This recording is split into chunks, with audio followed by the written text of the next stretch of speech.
everybody. I hope all of you are doing very fine. Welcome to the one shot revision of your chapter Judiciary Class 8.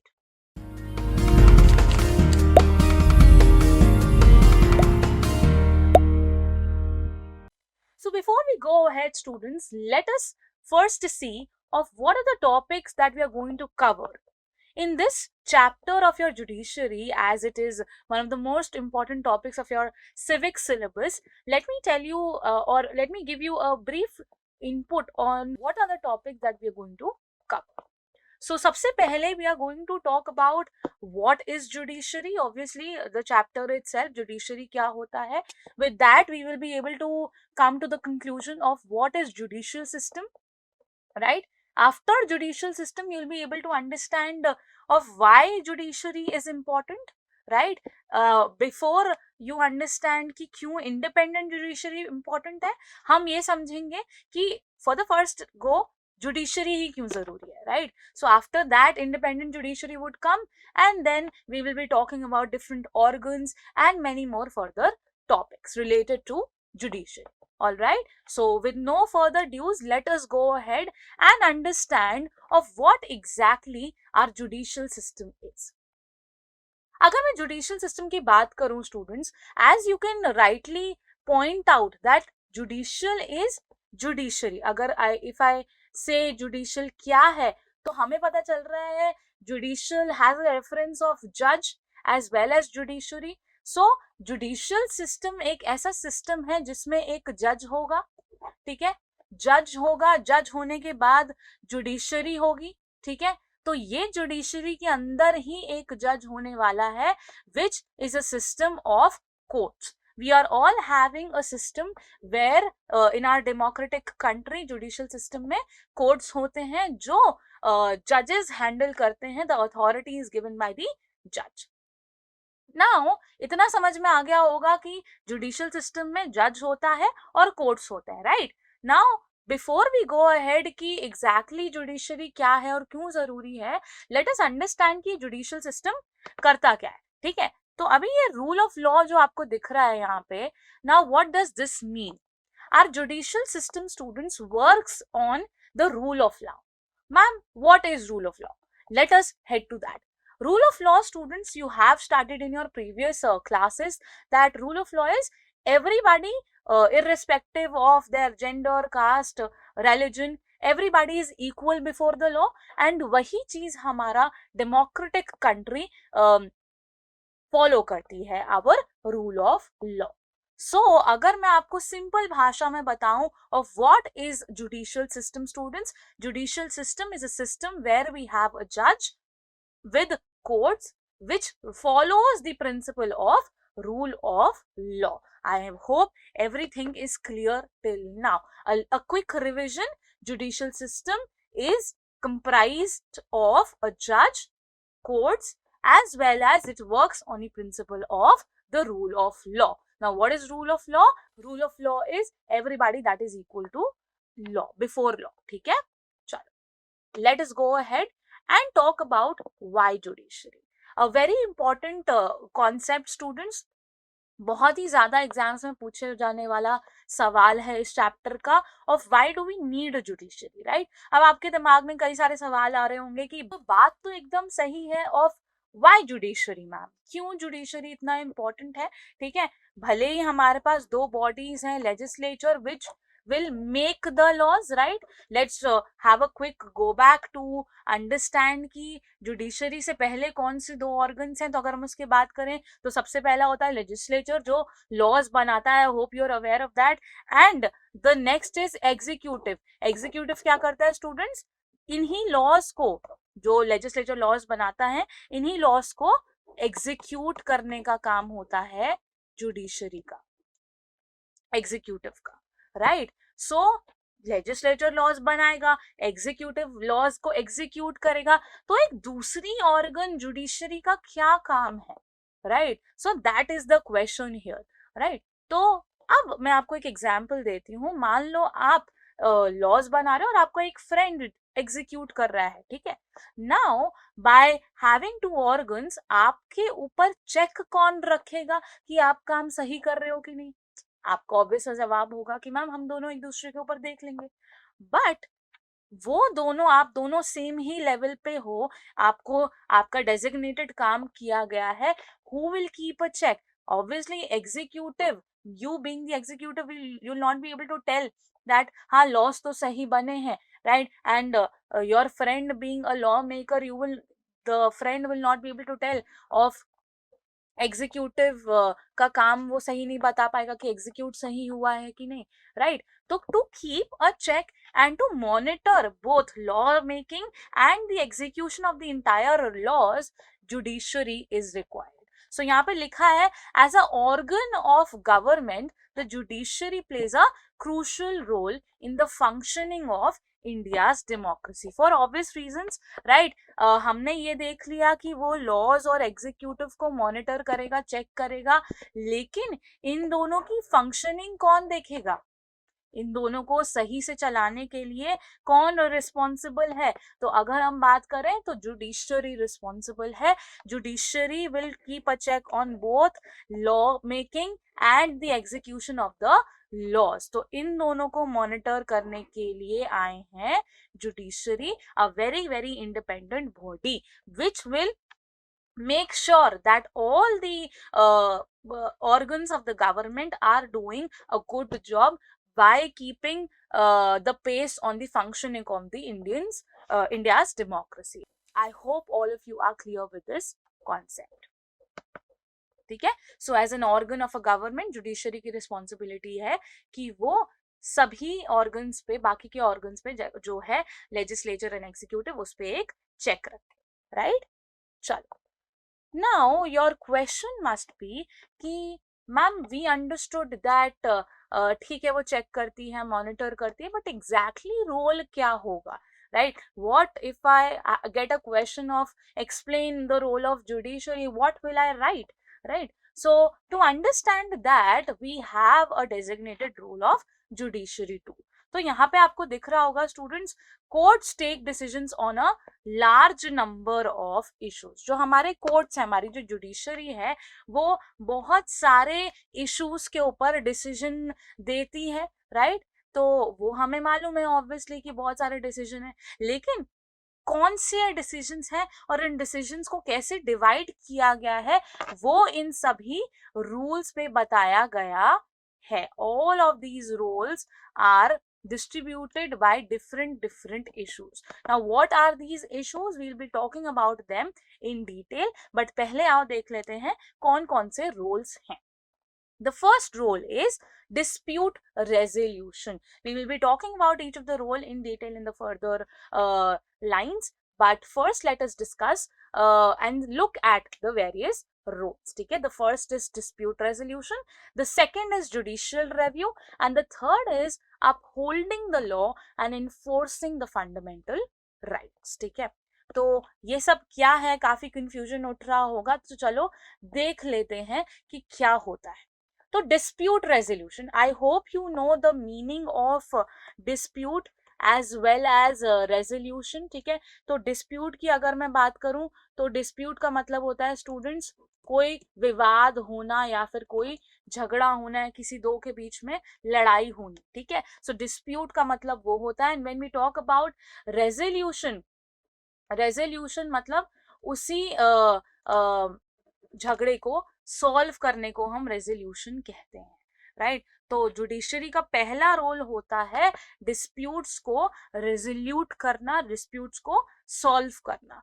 यहाँ पे लिखा हुआ है the judicial system provides a mechanism for resolving disputes. ठीक है? आपको दिख रहा होगा रिजॉल्विंग डिस्प्यूट्स, राइट? सो ये जो रिजॉल्विंग डिस्प्यूट्स हैं वो किन के बीच में होंगे, डिस्प्यूट्स कब होंगे, कैसे होंगे, किन के बीच में होंगे? सबसे पहला हो सकता है कि किसी दो सिटीजन्स के बीच में झगड़ा हो सकता है, राइट? तो judiciary will always come in between if two of the citizens will go ahead and fight and are in a dispute, right? किसी भी issue पे हो सकता है वो डिस्प्यूट, राइट? तो सिटीजन्स के बीच में कभी झगड़ा होता है तो judiciary can probably solve the dispute between them. Second is किसी सिटीजन या गवर्नमेंट के बीच में झगड़ा हो जाता है, राइट? झगड़ा as in not a physical fight that you are thinking, but it can be a revolt, a protest that citizens are doing, और the government are also reacting to that protest, right? तो आपने बहुत सारे examples देखे होंगे, farmers bill के दौरान examples देखे होंगे कि लोग प्रोटेस्ट कर रहे हैं और गवर्नमेंट ने भी रिप्लाई किया था, but people were not happy, hence the protest. So ऐसे such in such cases dispute resolution comes in the picture and the judiciary solves the issue, right?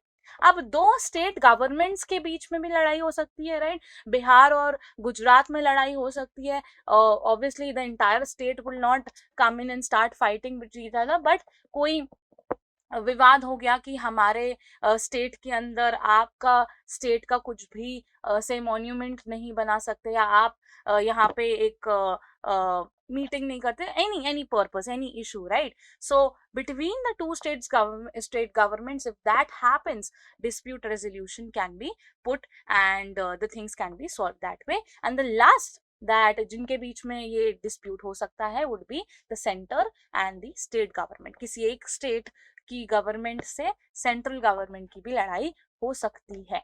तो इन सारे मैटर्स को सॉल्व कौन करेगा? Would be judiciary. Fine. So I hope this concept is clear. The first role of the judiciary, which is dispute resolution. The judiciary will probably provide a system, provide a mechanism जिससे सारे इनके झगड़े या disputes resolve हो सके. Fine. Moving ahead, students, quickly to judicial review. Judicial review is the second role of the judiciary, as we just saw, right? Now, what is judicial review? Judicial, I hope the word is very, very clear. It is related to the judge and the courts, right? अब review क्या होता है? Review, I hope आप लोग film देखने जाते हैं तो उसका feedback देते हो, review देते हो, right? Remarks देते हो. So, what is that? कुछ भी feedback देना, ठीक है? तो अभी इसमें ये होगा that the judiciary has the power to strike down particular laws passed by the parliament, right? Now, अगर उसको ऐसा लगता है, जुडिशरी को ऐसा लगेगा कि पार्लियामेंट ने जो लॉ पास किया है वो सही नहीं है and it is violating the basic structure of the constitution. Now, what is basic structure of the constitution, students? If I talk about the basic structure, तो जब हमारा कॉन्स्टिट्यूशन बना होगा तो our constitution laid down various fundamental rights, right? We had fundamental rights, ठीक है? तो ये fundamental rights, right to equality, right to education, ये सब बेसिक स्ट्रक्चर के अंदर आता है, राइट? तो अगर कोई लॉ इन बेसिक स्ट्रक्चर को वायलेट करता होगा तो जुडिशरी के पास ये राइट है, उसकी जिम्मेदारी होती है कि वो उस लॉ को रोक दे कि आप आगे लॉ पास नहीं कर पाएंगे, which we call is judicial review, right? So if there is any law which is violating the basic structure of our constitution, the basic laws that have been formulated during the formation of our constitution, अगर उसको कोई चीज violate करती है, कोई law उसको violate करती है, तो our judiciary has the power to get that law down and stop the passing of that law, which we call judicial review. I hope we are clear with both dispute resolution as well as judicial review. Let's get ahead with our third role, which is upholding the law as well as enforcing the fundamental right. Law को uphold करना और fundamental rights को enforce करना, meaning law को रोक के fundamental rights को picture के अंदर लेके आना. Now you must be knowing what are the fundamental rights, right? तो हमें वो मालूम है कौन कौन सी fundamental rights हैं. I just give you a recap of right to equality, right to education, right to freedom of speech. All of these 6 main fundamental rights होती हैं हमारे constitution के अंदर, जो आप previous classes में पढ़ते हुए आ रहे हैं, right? So जितने भी citizens of our country हैं, they can approach the Supreme Court as well as the High Court अगर उनको लगता है कि उनके fundamental rights violate हुए हैं, ठीक है? अगर आपको लग रहा है कि आपके किसी भी प्रकार से of any matter your right to education has been snatched from you, or you're not feeling that my fundamental right is on is on the picture or it is actually going on, if it has been violated, you have the right to go ahead and approach the Supreme Court or the High Court as well. हकीम शेख का example देते हैं, आपने 7th standard में पढ़ा होगा, right? You must be wondering ma'am हमें 8th का याद नहीं रहता तो 7th का तो क्या ही याद रहेगा. But let me give you quick recap of what happened to Hakim Sheikh. Hakim Sheikh को चोट लग गई थी due to some injury, he fell off from the train, right? So he went to a government hospital, so there was no space there. He had to he had to go to multiple hospitals, and still government hospitals में उसको जगह नहीं मिली. Finally later he went to a private hospital where he got his treatment done. तो उसके behalf में finally ये बोला गया था दैट एक पिटिशन फाइल किया गया था कि इनकी fundamental right to safety violate हुई है स्टूडेंट्स. हेंस हेल्थ सेंटर्स को इम्प्रूव कराना चाहिए. आपको गवर्नमेंट सेंटर्स को इम्प्रूव कराने की वजह से फंडामेंटल राइट को इन्फोर्स किया गया था उस समय में. सो हकीम शेख का वो एग्जाम्पल था. सो आप भी, आपके साथ अगर कभी ऐसा हो जाता है कि कोई कंज्यूमर राइट पे आप पे सवाल उठाया जाता है या any fundamental right has been violated, in that case you can definitely approach the Supreme Court, and that accessibility and that opportunity judiciary gives you. Hence the role of the judiciary comes in the picture with upholding the law and enforcing the fundamental rights. I hope I am very very clear with this particular role as well, right? So एक quick recap ले लेते हैं of the roles that we just discussed of the judiciary. One is dispute resolution, झगड़े विवाद को solve करना, right? Second is judicial review, अगर कोई law basic structure of constitution को डाउन कर रहा है या वायलेट कर रहा है तो उसको रोकना, ठीक है. And the last is upholding the law and enforcing the fundamental right. Law को पकड़ के हम फंडामेंटल राइट्स को हमेशा अपने पिक्चर में ला सकते हैं अगर हमें लगता है कि कोई भी किसी भी इशू में हमारी फंडामेंटल राइट्स वायलेट हुई है, ठीक है. We can approach our Supreme Court और द हाई कोर्ट, ठीक है. चलो, मूविंग अहेड स्टूडेंट्स. नाउ एक छोटी सी बात आपकी बुक में दी हुई है that the Supreme Court was established on 26th of January 1950. इस दिन को क्या होता है? Hope you remember, Republic Day celebrate करते हैं, right? We our country became a republic on 26 January, right? And why it is so? Our constitution was formed, right? तो इनका जो प्रीडिसेसर था before the Supreme Court was there, we had a Federal Court of India जो British rule के time पे चलता था, right? In the member of princes parliamentary house में. Now it has moved to New Delhi from Mathura Road. That is the information that I wanted to give here. तो पहले जो इनके federal Court of India था वो Mathura side पे था. Now it has moved into तो पहले इनका जो कोर्ट था वो member of princes parliament house में था. Now it has shifted to the Mathura road which is on New Delhi. In 1958 ये ऐसा हुआ था, राइट? सो ऐसा कैसे हो गया उसके बारे में कोर्ट को मैंने वापस लेके आया है to talk and tell you खुद ही सही कि सुप्रीम कोर्ट कैसे आया पिक्चर में, ठीक है. So this is the Supreme court talking for you. So Supreme court is saying that established on the Supreme Court of established as the Supreme Court of Judicature in the presidency towns. I was the court of the justice, equity and good conscience. तो यहाँ पे लिखा है कि presidencies का जब time था तब मैं as a Supreme Court work करता था. I had all of the basic structure of the constitution.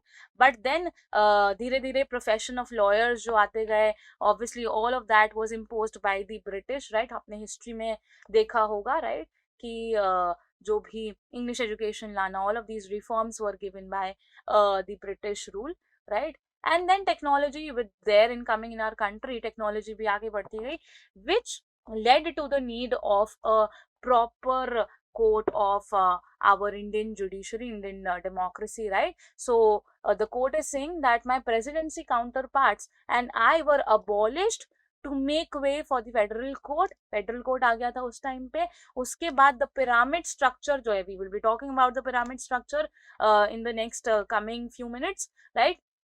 The pyramid structure को देखते हुए हमारे इंडियन जुडिशरी का ऐसा कोर्ट का, सुप्रीम कोर्ट का फॉर्मेशन हुआ था, इंडिया को इंडिपेंडेंस मिली and the Indian constitution was enacted and I was re-established. I meaning Supreme Court was re-established as the Supreme Court, the apex court of India. सबसे apex का क्या मतलब है? सबसे ऊपर का कोर्ट, टॉप लेवल का कोर्ट ऑफ आवर country. ठीक है, so that is how Supreme Court came into the picture.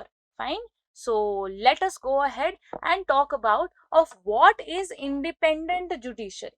Now ma'am आपने ये बता दिया कि what is judiciary, why judiciary, role भी बता दिया, but are you able to understand that independent judiciary का क्या काम है? ठीक है, तो स्टूडेंट सबसे बड़ी बात ये है दैट जैसे कि मैंने आप लोगों को बोला that we have our judiciary but wanting it to be independent. Independent का मतलब क्या होता है? The decisions would be made by the judiciary itself. If I call you independent, you are free to take your own decisions of your life, right? Similarly judiciary को भी ऐसे हक दिए गए हैं to be independent. Now why it is so? ठीक है, अभी आपको ये पता चल गया होगा दैट मेजर डिसीजंस जो हमारी कंट्री के होंगे वो गवर्नमेंट को भी ये कभी कभी रोक सकती है, पार्लियामेंट को भी रोक सकती है. We just saw in the role of judiciary. So in that case obviously without the independence how will the judiciary work? अगर उनके ऊपर कोई और बॉडी होती, कोई और ऑर्गन होता, तो वो कैसे डिसीजन मेकिंग फ्रीली फेयरली करेंगे, राइट? सो यहाँ पे if you can see impartiality of judge and judiciary is most important. impartiality का क्या मतलब है कि मान लो मेरा अगर दोस्त, मैं जुडिशर हूँ, आई हैव अ फ्रेंड, तो मैं उसको देखूंगी अगर उसने कुछ क्राइम किया, he is my friend, I won't do anything. No, that can not be done. That is being partial, right? I won't let him or her do anything, so that would be partial, that would be biasedness जो हमें show नहीं करनी होती as a judiciary, right? सो किसी भी जज और judiciary के लिए सबसे ज्यादा इंपॉर्टेंट है इम्पार्शियल होना. You can not be partial और biased on any issue for any XYZ person. ठीक है, तो सबसे पहला जो चीज है जो एक जुडिशरी को इंडिपेंडेंट बनाती है वो है हमारा separation of power, right? If you talk about कि क्यों इंडिपेंडेंट है, तो सबसे जरूरी है कि सेपरेशन ऑफ पावर होना चाहिए. ये क्या है ma'am separation of power?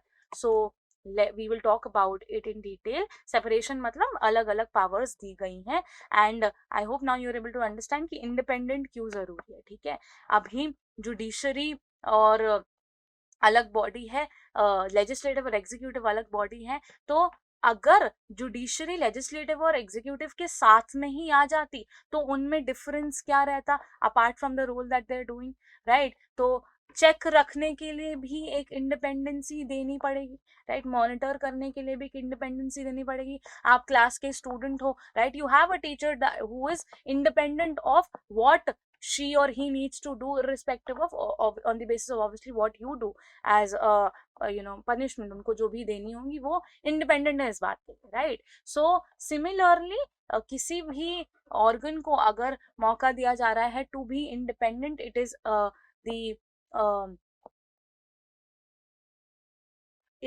the impartiality of judge and judiciary that matters the most in an judicial system of our country. ठीक है, now key feature है हमारा यहाँ पे separation of power. Let us talk about the advantages first कि ये क्या करता है, independence of judiciary हमें देता क्या है. ठीक है, तो वो एक बार देख लेते हैं, उसके बाद हम separation of power पे आते हैं, right? So it is the independence of the judiciary जो एक कोर्ट को अलाउ करता है कि वो एक मेजर रोल प्ले करें कि कोई भी power, B it legislature, B it executive, किसी भी पावर का मिसयूज ना कर पाए स्टूडेंट्स. लाइक आई सेड, भले ही तीनों के पास अलग अलग रोल्स होंगे, they can not come into the same hierarchy. There have to be a difference when we are talking about legislator, executive and judiciary, right? So क्यों ऐसा है? ताकि वो अपनी पावर का मिसयूज ना कर पाए और उनके ऊपर कोई रहे जो ये सबका चेक रखेगा, right? Like I give you the example, if आप अपने फ्रेंड के साथ कुछ गलत करते हैं स्कूल में, राइट? तो कोई होना चाहिए राइट, जो आपको बताए कि ये सही गलत है, और you are misusing your power, और you are misusing your responsibility that is given, right? So there should not have been any misuse of power by any other organ of the government. इसीलिए judiciary का independent होना जरूरी है, ताकि वक्त आने पे, समय आने पे वो उनको पनिशमेंट दे पाए, ठीक है। And secondly it does play a crucial role in protecting our fundamental rights of citizens. For obvious reasons हमने रोल में भी देख लिया कि फंडामेंटल राइट्स को ये प्रोटेक्ट करता है। कभी भी किसी पर्सन को लगेगा कि मेरी फंडामेंटल राइट्स वायलेट हो रही हैं, तो यहाँ पे जुडिशरी हर बार बीच में आकर के हमारी फंडामेंटल राइट्स को वायलेट होने से बचाएगा। सो ये वायलेट होने से कैसे बचाएंगे? By approaching, by our citizens having the accessibility to reach the courts if they believe that the rights have been violated. I hope we are clear with independent judiciary as well. ठीक है, so till now students what have we learned? A quick revision. What is judiciary, or what is judicial system, why judiciary is important, right? We've discussed that, our role of judiciary, and lastly we came to the independence of judiciary. Fine. So all of this, I hope everything is clear till here. Let us now talk about the structure of courts, ठीक है। अभी structure या फिर organs जो हम separation of power की बात बता रहे थे उसकी बात करते हैं, ठीक है। सो अगर हम structure of courts in India की बात करें स्टूडेंट्स, हमारे पास तीन ऐसा आपको पिरामिड दिख रहा होगा।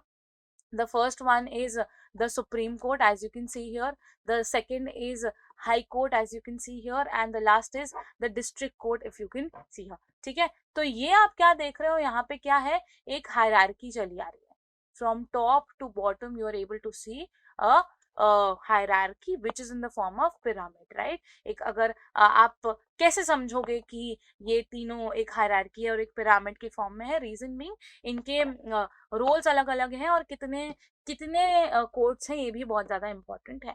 तो सबसे पहले आ जाते हैं हम अपने डिस्ट्रिक्ट कोर्ट पे, ठीक है। It is presided bye a district जज। प्रिसाइडेड मतलब किसी को अथॉरिटी दी गई हुई है, तो यहाँ पे डिस्ट्रिक्ट कोर्ट के अंदर कौन अथॉरिटेट करेगा, कौन मीटिंग्स को रूल करेगा, it would be a district जज, ठीक है। सो अभी आपको दिख रहा होगा इसका पैसेज बड़ा है, मीनिंग ज्यादा डिस्ट्रिक्ट कोर्ट्स होते हैं, and which is very very true that in any country district courts would be more than the high courts and supreme courts, because हमारी कंट्री के अंदर डिस्ट्रिक्ट्स कई सारे हैं, एरियाज कई सारे हैं, उस हिसाब से डिस्ट्रिक्ट कोर्ट को बनाया गया है, ठीक है।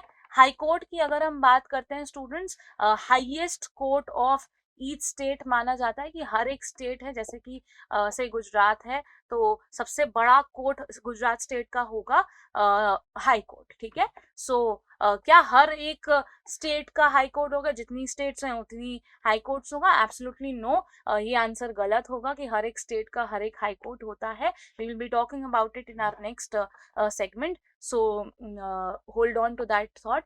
बट अगर हम हाई कोर्ट की बात करें तो यहाँ पे हर एक स्टेट के अंदर हाई कोर्ट होता है, जो ओवरऑल स्टेट के इश्यूज के बारे में बात करता है, ठीक है। Coming to the top level, our apex court, which is our supreme court. Supreme as the name only suggests, सबसे top, सबसे supreme, सबसे superior होता है, जो हमारी कंट्री में सिर्फ एक ही है। अभी हमने देखा वो न्यू दिल्ली में है, right? And it is obviously presided by the chief justice of India. दो जो चीफ जस्टिस होगा, जो चीफ जज होगा, वो इसका अथॉरिटी लेता है, ठीक है। So Supreme court, high court and the district court is how we explain the hierarchy or the pyramid formation of the structure of courts in our country, ठीक है। तो अब आ जाते हैं कि कितने कोर्ट्स होते हैं। तो Supreme Court as I said एक होते हैं। हाई कोर्ट के लिए डिटेल में बात कर लेते हैं। तो हाई कोर्ट की अगर हम बात करें students, so it was first established in the 3 presidencies of Calcutta, Bombay and Madras in 1862, right. तो आपको याद हो, हिस्ट्री में हमने कई दफा ये पढ़ा होगा, पुरानी क्लासेस में भी आपने देखा होगा, when British rule came in we had 3 presidencies which was Bombay, Calcutta and Madras, right. तो ये जो आप देख रहे हैं मद्रास का हाई कोर्ट है, पिक्चर जो है इसकी, राइट। तो this is how it looked like. And high court जो दिल्ली का बना उसके बाद it was established in 1966 31 October, and बाद में obviously it came up in Delhi high court 1966 में, ठीक है। currently, students, in our country, we have 25 high courts. How come that is possible? So many states, and more than 25 states, to be very specific, and high courts 25, ma'am ऐसा कैसे? तो ऐसा होता है कि कुछ कुछ स्टेट जो हैं वो कॉमन कोड शेयर करती हैं, उनके स्टेट में ज़्यादा ज़रूरत नहीं है, so they by location, by geography, they share the common high court. ठीक है, सो बहुत सारे ऑब्वियसली हाई कोर्ट्स का अलग अलग भी है, but few examples to be taken is Punjab and Haryana share common high court of Chandigarh being the capital, right, of both Punjab and Haryana. तो चंडीगढ़ में इनका कैपिटल की वजह से हाई कोर्ट उधर लाया गया है.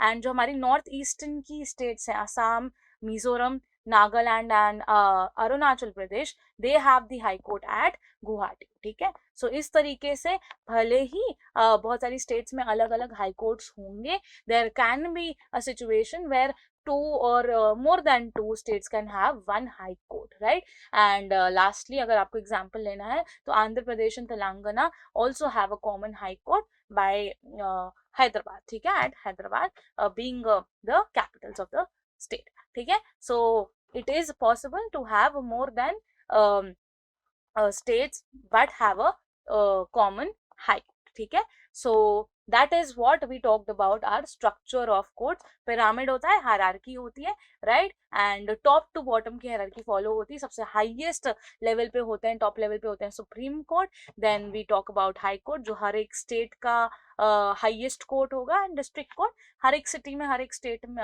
स्टेट के छोटे छोटे लेवल्स के कोर्ट जो अलग अलग इश्यूज पे बांटे जाते हैं, उसको हम डिस्ट्रिक्ट कोर्ट्स के नाम से जानते हैं. ठीक है, तहसील कोर्ट्स या लोअर लेवल कोर्ट्स भी आप उसको कह सकते हो. ठीक है, चलो मूविंग अहेड स्टूडेंट्स. अब बात आती है, are these different levels of courts connected to each other, right? आपके दिमाग में सवाल होगा, मैम कनेक्टेड तो हैं, एक ही पिरामिड में है तो प्रोबेबली एक के ऊपर एक है तो शायद कनेक्टेड होंगे. द आंसर इज नो, ऐसा नहीं है, इतना इजी नहीं है to understand. But these different level of courts are connected to each other by a system which we call appellate system. ठीक है, ये जो हमारे कंट्री का appellate system है, इसका मतलब होता है, as a name you can see, appellate मतलब अपील करना. ठीक है, अपील का मतलब क्या है? अपील मतलब आप as a citizen of our country of India, you have the right to reach out to the court, you have the right to appeal to the court if you are facing any problem, if you are not happy with any decision, if you're not okay, if your fundamental right is violated. In any such case, student, India का democracy, India का constitution, India का judicial system हमें ये मौका देता है कि हम through the appellate system of our country we can approach the court. A person can appeal to a higher court, right, if they believe कि जो judgment lower court ने pass on किया है वो सही नहीं है, right? If you we saw a pyramid here, right? हमने ऐसा we saw a pyramid here, right? तो हमने ऐसा पिरामिड देखा. ठीक है,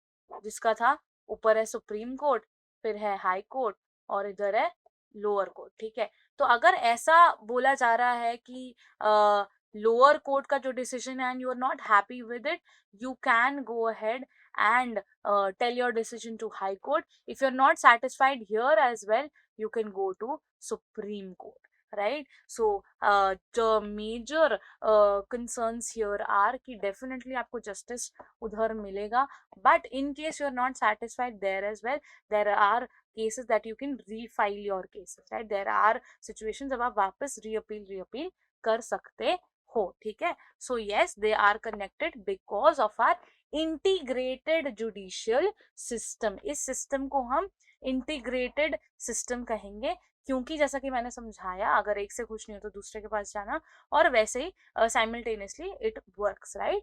तो इंटीग्रेटेड का मतलब साथ में बाइंड करे हुए हैं, बंधे हुए हैं, कि अगर लोअर कोर्ट से सेटिस्फैक्शन नहीं आया तो आप हाई कोर्ट में जाइए, हाई कोर्ट से नहीं आया तो सुप्रीम कोर्ट पे जाइए. तो ये अपॉर्चुनिटी देना बहुत बड़ी चीज है जो हमें हमारा judicial system of R India देता है.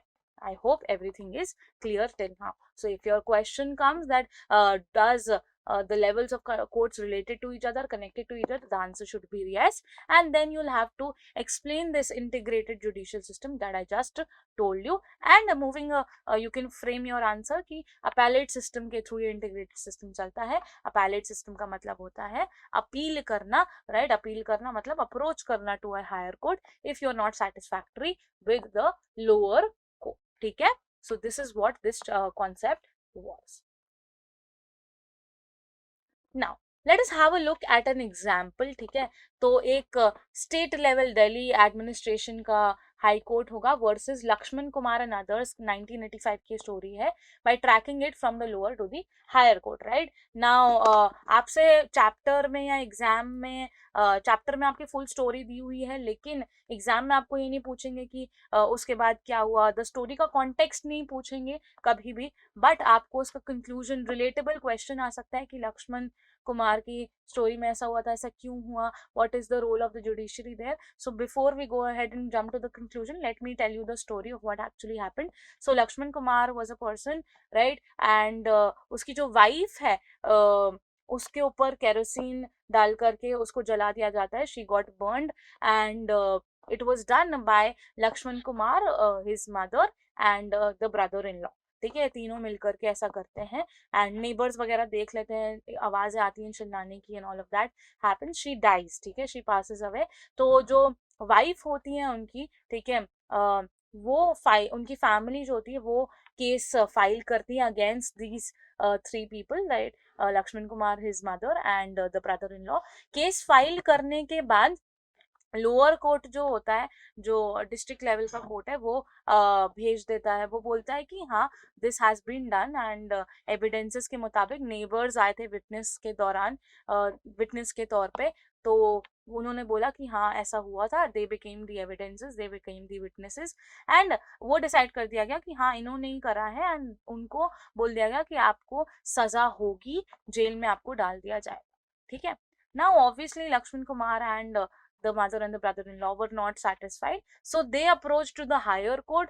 जहाँ ऐसा बोल दिया गया हाई कोर्ट में एविडेंसेस समझ में नहीं आए एंड उसके मुताबिक बोल दिया गया कि इन्होंने ऐसा कुछ नहीं किया है, वो जल के एक्सीडेंटली उनकी डेथ हो गई थी. Right, so that was what was shown that. ठीक है, उसके बाद काफी लंबा सिलसिला चला. उसके बाद वापस फैमिली वालों ने, उनकी वाइफ की फैमिली वालों ने अपील किया ये गलत है. All of that happened later. Supreme court पे जब बात गई, सुप्रीम कोर्ट पे जब बात गई तो सुप्रीम कोर्ट ऑफ इंडिया ने after looking at the case, after examining all the evidences, they decided to send the accused, which was Lakshman Kumar and his mother, to prison for life. That was the decision made by the supreme court finally.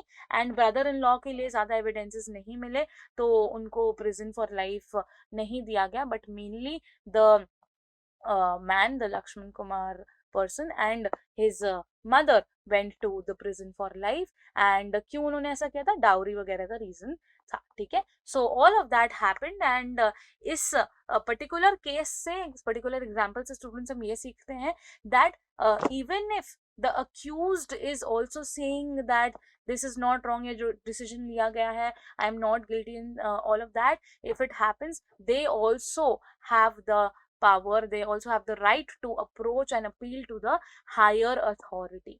ठीक है, तो वो ऐसा कर सकते हैं and obviously जो victim होते हैं वो तो कर ही सकते हैं. ठीक है, so it is both ways. Right, so with this example we learn the yes that these courts are connected to each other, they are and they are actually following the integrated judicial system. ठीक है, तो इससे हम ये सीखते हैं that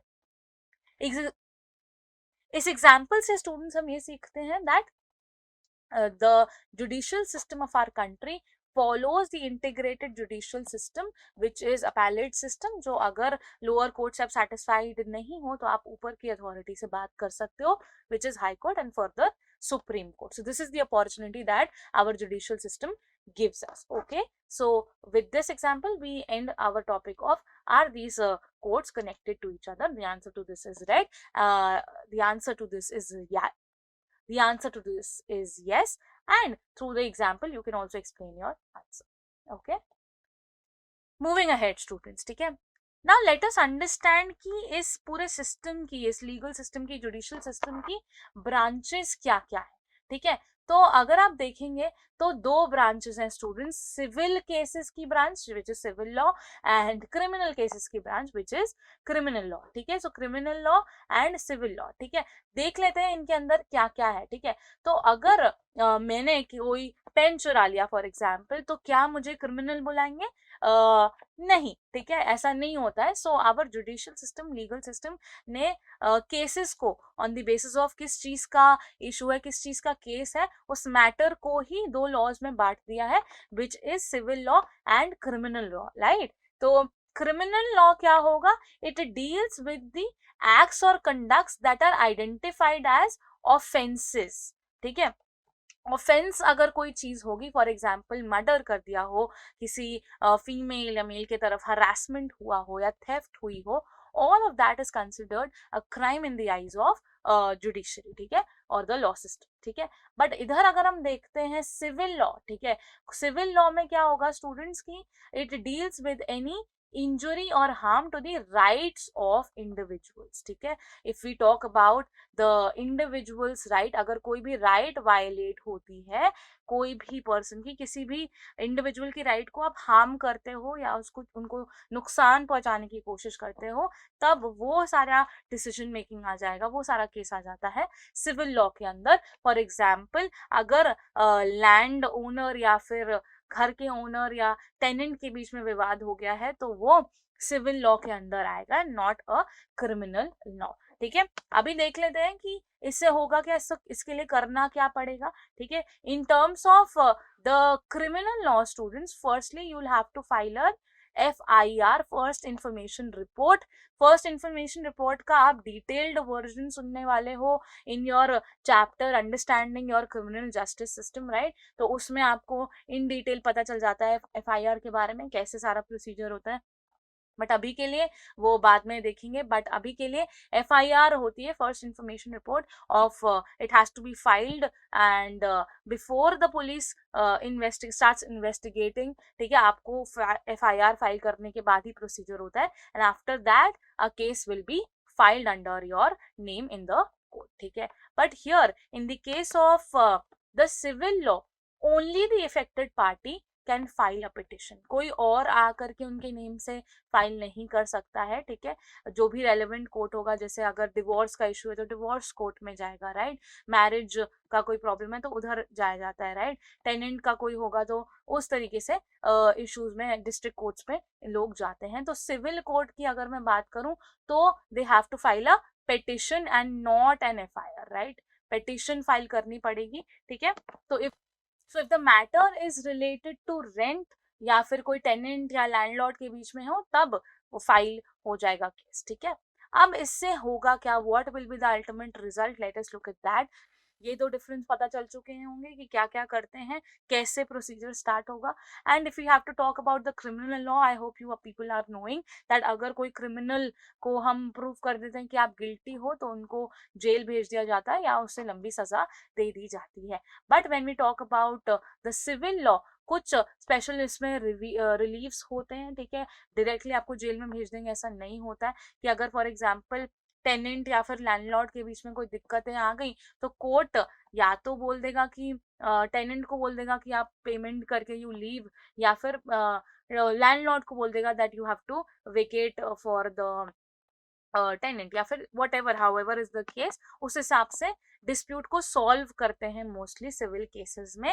and criminal cases में mostly directly investigation start हो जाती है। सिविल लॉ के अंदर आपको पिटिशन फाइल करना पड़ेगा, क्रिमिनल लॉ के अंदर आपको FIR लॉन्च करानी पड़ती है, ठीक है। So these are the branches of the legal system, criminal law and the civil law. A very important question जो 3 मार्क्स 4 मार्क्स के अंदर यूजुअली पूछा जाता है फ्रॉम दिस पर्टिकुलर चैप्टर, ठीक है।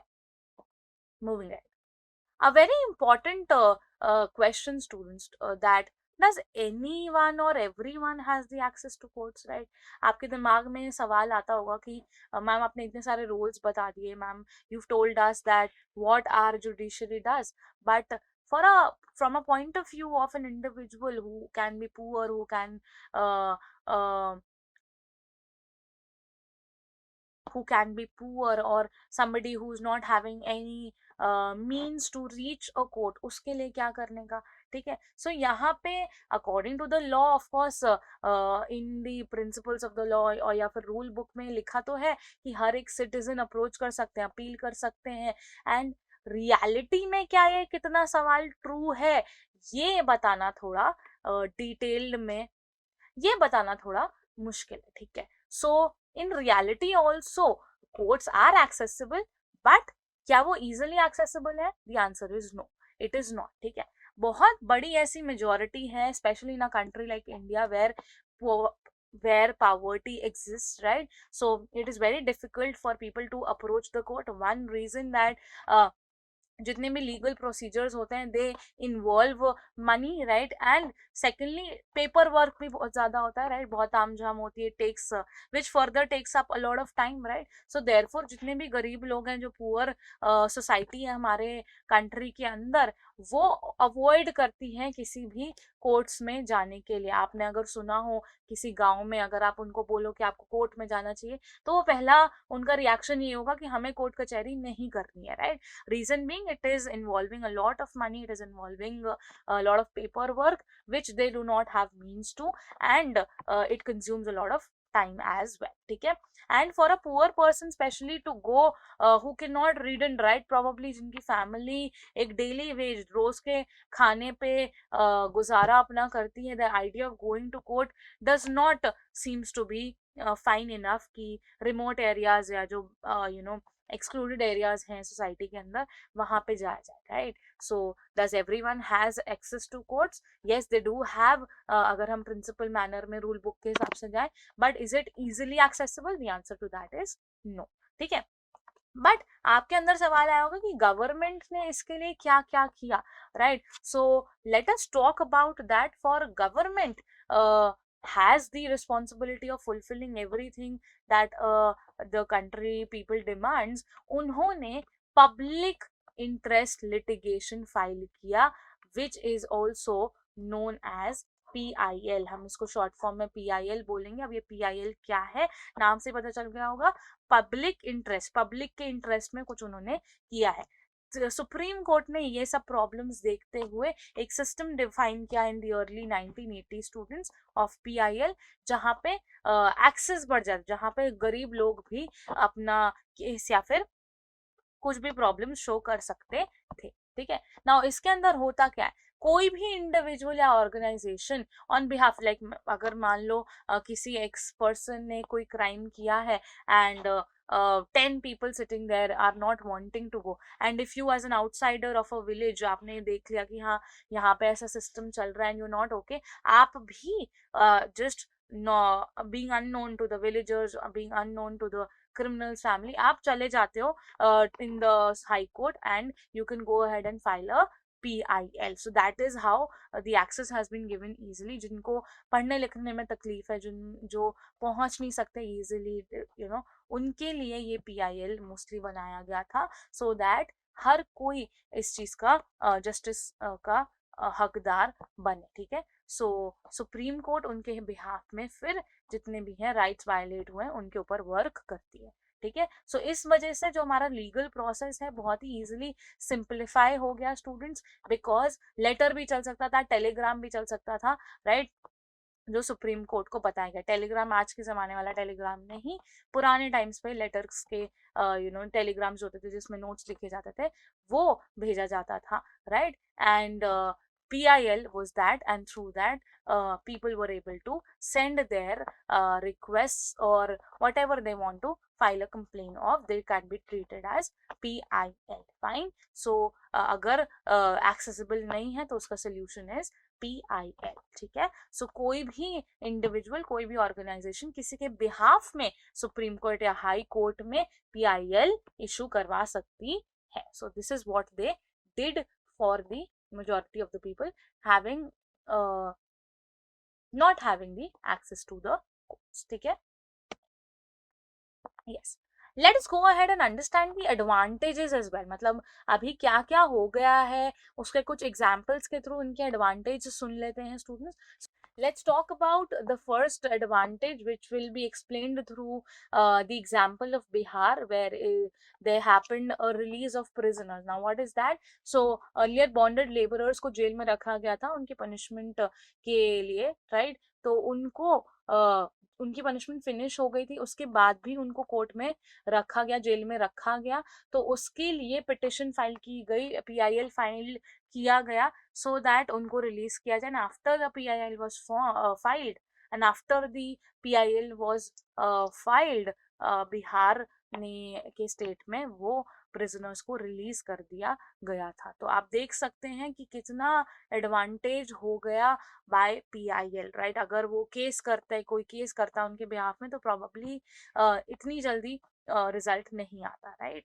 And secondly, mid day meal scheme, आपने 7th standard में बहुत ही डिटेल्ड में इसके एडवांटेजेस सुने होंगे, right. So now we know that for any common person, access to courts is access to justice. अब मैंने बोल दिया है you have the access to justice मतलब right to life, right. आप कुछ भी उस right to life के अंदर करो, but right to life में आपको right to food भी include कराना पड़ता है, right. तो आपको खाने का भी हक है, सिर्फ जी ले मजे से ऐसा थोड़ी ना होता है, सिर्फ you just have to breathe. Right to life is just that. It's not so. You have to have right of food, right of education, right of freedom of speech as well, right. So for that matter, for ये देखा गया हमारे data के अंदर, statistical data जब निकाला गया India का, उसमें पता चला कि बहुत सारे स्कूल्स के बच्चे हैं जो नहीं खाना खा पाते, बहुत सारे ऐसे लोग हैं जो उनको खाना नहीं मिल रहा है, राइट. तो आपको गवर्नमेंट स्कूल्स में आप अगर अपना एडमिशन लेते हो तो आपको वहाँ खाना भी मिलेगा. That is what the facility mid day meal scheme is. तो तमिलनाडु से ये बेसिकली स्टार्ट हुआ था स्टूडेंट्स. तो इसमें ये बताया गया कि उन जो भूखे बच्चे हैं जो घर जा कर के खाना खाते हैं या कुछ भूखे भी रह जाते हैं, राइट. तो उनके लिए mid day meal scheme through PIL filed वो करवाई गई थी. एक NGO ने नोटिस किया कि लोगों को खाना नहीं मिल रहा, तो उस NGO ने, एन ऑर्गेनाइजेशन, ही the organization filed a PIL against to the government that इन लोगों को खाना देना चाहिए. तो गवर्नमेंट ने फिर मिड डे मील स्कीम निकाली. इसके बहुत सारे फायदे थे. One of them can be that a lot of students used to go back home and eat their food and did not come back, ठीक है. तो अटेंडेंस बहुत ज़्यादा इम्प्रूव हो गई, लाइक आने लगे क्योंकि स्कूल में मिल रहा था, राइट. सेकेंडली, बहुत सारी वैल्यूज सीखने को मिलती हैं, ऐसे साथ में खाना खाना होता है, राइट. सो सब बच्चों को एक साथ मिलता है, राइट. तो that was the advantage. And obviously nutritional value तो मिल ही रही थी, right. So under article 21, right to food was also implemented after this petition was filed, this PIL was filed, right. So for the common man, access to courts is not just access to life or access to justice. It means a lot more, wherein PIL also holds a very big responsibility and has done a great job when we talk about judiciary. ठीक है, आगे बढ़ते हैं. ठीक है, this was the advantage of our PIL, right. अब दूसरा issue students ये है दैट जो एक कॉमन पर्सन को थोड़ा परेशान करता है जस्टिस के मैटर में, that it is the long number of years that courts take to hear a case, right. So definitely you might be aware of the fact that अगर आप एक केस फाइल करते हो, तुरंत ही आज बोला कि पनिशमेंट है, आज बोला कि एक क्राइम हुआ है, कल रिजल्ट आ जाएगा, कल पनिशमेंट दे दी जाएगी, ऐसा नहीं होता है. We have been looking at the backdrops as well कि पेपर वर्क होता है, late times of time consuming होता है, all of that happens. So the other issue with our legal system is this, that it takes a lot of time, right. So justice delayed is justice denied. तो for obvious reasons कोई भी justice को आप delay करते हैं, late करते हैं, तो उसका मतलब है कि justice दे ही क्यों रहे, राइट. जस्टिस को डिनाई कर रहे हो आप, राइट, कि हम इतनी जल्दी जस्टिस नहीं दे पाए. तो that is the another issue that people face when we have a question of कि एक्सेस है क्या कोर्ट्स पे, ठीक है, या जस्टिस पे, ठीक है. So this is what we mean. It takes a large number of years to hear a case, या अभी भी बहुत सारे केसेस पेंडिंग हैं, आपको पता ही होगा, right. I would want you to watch a movie on this which was Jolly LLB, right. हमारे काफी फेमस फिल्म है student, so have a watch at that. उसमें भी बताया गया है कि कितने सारे केसेस अभी भी पेंडिंग है, so you will have a better idea with that. ठीक है, चलो. Moving ahead, one example that happened was, ये जो फोटो आप देख रहे हैं, it is showing off the family members of 43 Muslims of Hashimpura Meerut. ठीक है, सो 22 में 1987 की ये फोटो है. ठीक है, इन फैमिलीज जो हैं इतनी सारी, they were seeking justice for over 20 years student. So you can well imagine कि कितनी दिक्कतें, और ऐसी कई सारी स्टोरीज होंगी जो आपको देखने मिलेंगी कि बहुत सारे साल चला, राइट. सो इन डिले के कारण बार बार ट्रायल्स हो रहे हैं कोर्ट के अंदर, तो बार बार ट्रांसफर हो रहा है केस. ठीक है, उत्तर प्रदेश जो स्टेट है उनकी आगे से वो Delhi which is supreme court में भेजा गया, बिकॉज बहुत डिले हो रहा था और ये लोग ने, उनकी फैमिलीज बहुत सारा, उन्होंने प्रोटेस्ट वगैरह भी करना स्टार्ट कर दिया था. ठीक है, हाशिमपुरा मैसाकर इसको बेसिकली बोलते हैं. ठीक है, so this was the example for access to courts to justice as well. in your answers आप ये एग्जाम्पल के थ्रू भी एक्सप्लेन कर सकते हो. ऑल राइट, चलो moving ahead students. Lastly students, जैसे भी हमारी जुडिशरी है, right. So however, in spite of all of the backdrops that we're talking about, that we have been talking about, there is no denial that judiciary ने अपना काम बहुत अच्छी तरीके से किया है. when we talk about our democratic country, which is that वो अपना जितना भी पावर है उसका लेजिस्लेचर और एग्जीक्यूटिव पे एक चेक रखती है, मॉनिटर करती है, एंड एज वेल एज हमारी फंडामेंटल राइट्स को भी प्रोटेक्ट करती है, right. So giving a quick recap of what all things we have studied in this particular chapter is, first we understood what is judiciary, right. Secondly, we talked about why judiciary क्यों important है. Next we also talked about independent judiciary है लेकिन उसका independence होना भी क्यों जरूरी है. Then we further moved ahead to the role of judiciary, right. फिर वो पढ़ के हमने हायरार्की देखी in the form of pyramid which was supreme court, high court and district court, right. and then we talked about access to courts and the various roles each courts play. and lastly हमने justice के बारे में बात किया कि drawbacks हैं, लेकिन however judiciary does play a vital role in our Indian democracy. Fine. So that's all from my end today. Thank you for watching this video. By the end of this video, you have studied the entire chapter of judiciary, a very important concept. And I'll see you in the next video. Bye bye.